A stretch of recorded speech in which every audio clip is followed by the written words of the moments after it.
मैंने पूछा कितनी सीटें आएंगी, आप खुद सुनिए उनका जवाब क्या था और फिर उस पर आपका मैं एक रिएक्शन लेता हूं। अखिलेश यादव ने कितनी सीटें बोली, वो बाइट को अब हम प्ले करते हैं बिग स्क्रीन पर।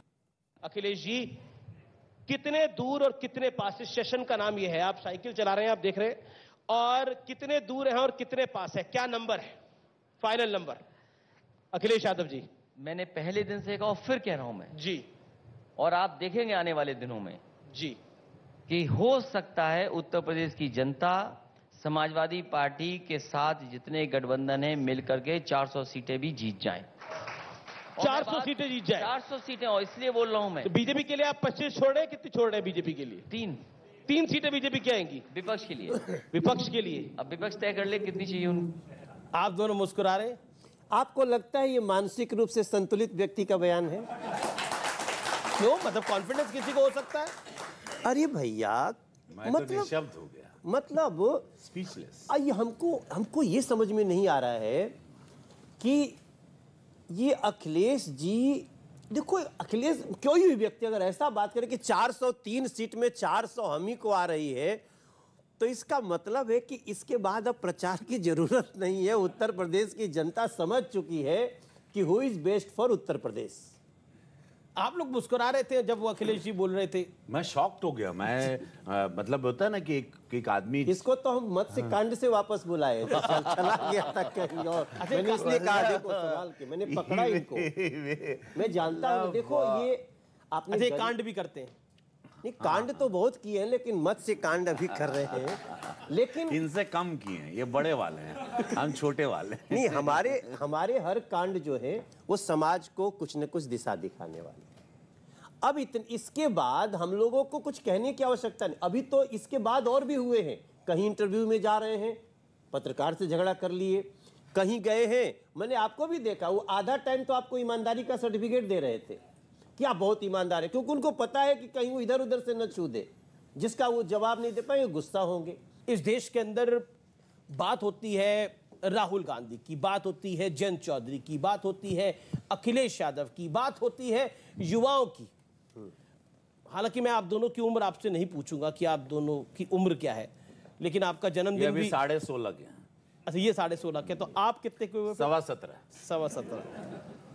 आप दोनों में से बड़ा कौन है वैसे? ये मेरे भैया है, मेरे उम्र में तो बहुत बड़े हैं।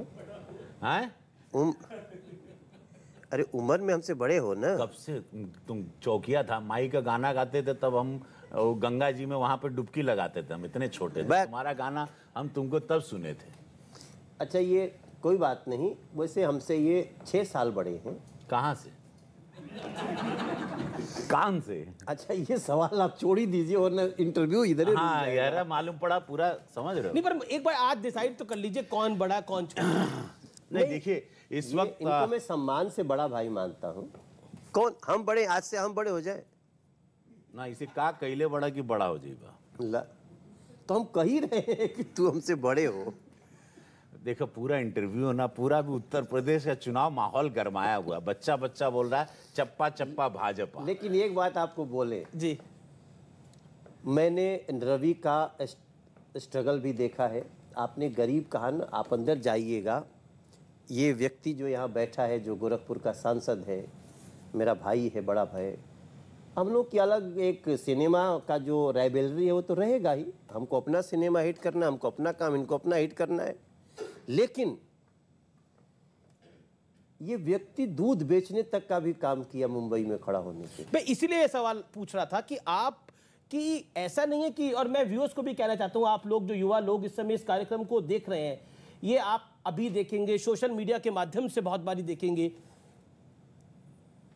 जब एक 18 साल का लड़का या लड़की मेहनत करने के लिए वो चाहता है, गांव का वो आगे बढ़ना के लिए चाहता है। हमारे यहाँ भी काफी लोग बैठे हुए हैं जो चाहता है वो आगे बढ़े, वो कुछ करे। क्या कहना चाहते हैं रवि किशन? मेरी स्ट्रगल देखिए, लोग चल कर आते हैं, मैं रेंग कर ऊपर आया हूँ। मैंने ऐसे दिन देखे थे जो बम्बई, पहले बम्बई हुआ करता था, अब मुंबई है। हम उसको पैदल भी नापे हैं, और वड़ा पाव खा के भी हम लोग जीते थे, और पैसे नहीं रहते थे। हमको 10-15 साल तो लोगों ने फिल्मों में काम दिया तो पैसे ही नहीं दिया। हमको बोलते थे या तो काम ले लो या तो पैसे ले लो। तो इतना मजबूर था, क्योंकि मेरा खेत भी गिरवी था, मेरा गांव का जो घर था मिट्टी का था, पिताजी पुजारी थे, अब वो नहीं रहे, तो घर में कोई इनकम नहीं, एक बीघा 1.5 बीघा था, वो भी अधिया पे चल गया था।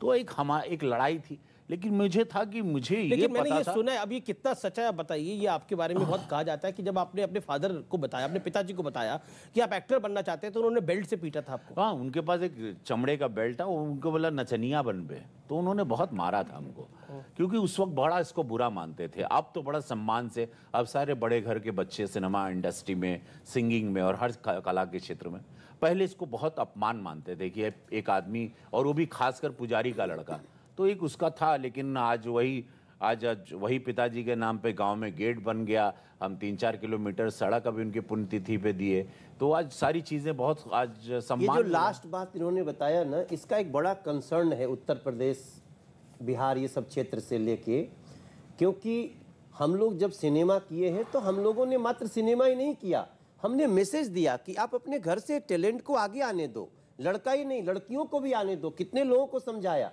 और उसका रिजल्ट एक बड़ी फिल्म सिटी के रूप में उभरेगा। हम दोनों जब भारतीय जनता पार्टी में हैं उस समय उभरेगा, जब नरेंद्र मोदी देश के प्रधानमंत्री जी हैं, योगी आदित्यनाथ यूपी के मुख्यमंत्री हैं, तभी हम एक विश्व स्तर की फिल्म सिटी की कल्पना देखेंगे उत्तर प्रदेश की माटी में। ये सब बहुत सोच के नहीं किए हम लोग, लेकिन कोशिश करने वाले की हार नहीं होती। कोशिश करने वाले की हार नहीं होती। आप तो अपनी माँ की साड़ी डाल के सीता का रोल करा करते थे, मैंने ये भी पढ़ा। तो मनोज तिवारी, आज आप बताइए आपकी स्ट्रगल कैसी रही? हम जहाँ इंटरव्यू कर रहे हैं ना आपके साथ, जी जी जी, इसके पीछे जो सड़क है ना नोएडा में जी, 3 साल तक इसी सड़कों पे ठेले पे जो परोठा मिलता था वही खा खा के गाना गाने के लिए खड़े रहते थे। और आज आप यहाँ पर हैं। और मुझे बहुत खुशी है। मुझे पराठा ही खाते थे, यो नहीं कि कोनो रोटी खाई, खोजत रहला पराठा। परोठा मतलब जोन ठेलवा पे बन जात रहे। बाबा ही बहुत बड़का वाला बाबा बड़ा पराठा खा के कोनो स्ट्रगल कराला, हम बड़ा पाव खा के थोड़ा कुछो कह सकल हो। नहीं, हम तो पराठा ही खाते थे। एक बार अच्छा भोजपुरी समझल कि नहीं? बिल्कुल बिल्कुल। नहीं, देखिए हम घर से गरीब नहीं थे। हाँ, आप एक बात बहुत महत्वपूर्ण समझिए, मैं 200 बीघे के किसान का बच्चा हूं, हर महादेव, लेकिन हमारे पास चलने को साइकिल नहीं थी। इतनी दयनीय अवस्था थी उस समय की। मैं बात कर रहा हूं 92, 93, 94, 95। आप किसानों के परिस्थिति समझ लीजिए। आज हमारे घर में किसानी से ही जीप भी है, मोटरसाइकिल भी है। हमारे सब भतीजे उसी किसानी से अच्छा काम कर रहे हैं। हमारी फसल होने के साथ ही अब बिक जाती है और 90% बिकती है। तो ये सारी चीजों के जड़ में जाइएगा तब पता चलेगा कि हम लोग किसान होते हुए भी कितने दयनीय स्थिति में। ये भारतीय जनता पार्टी से ब्राह्मण नाराज हैं क्योंकि आप दोनों ब्राह्मण। ड्रामे हैं, कोई नाराज नहीं। अच्छा, सारे हिंदू सब लोग भारतीय जनता पार्टी को प्यार करते हैं। मुसलमानों भाइयों की महिलाएं प्यार करती हैं और मुसलमान भाई भी देंगे। अगर वो नहीं भी दे रहे हैं, मैं गारंटीड दे रहा हूं, हमको बहुत सारी मुस्लिम महिलाओं का वोट आ रहा है, बहुत सारे यादव परिवार का वोट आ रहा है। ये मैं आपको आज की खबर दे रहा हूं। मैं ये इंटरव्यू मेरा रिकॉर्डेड रहेगा, याद रखना।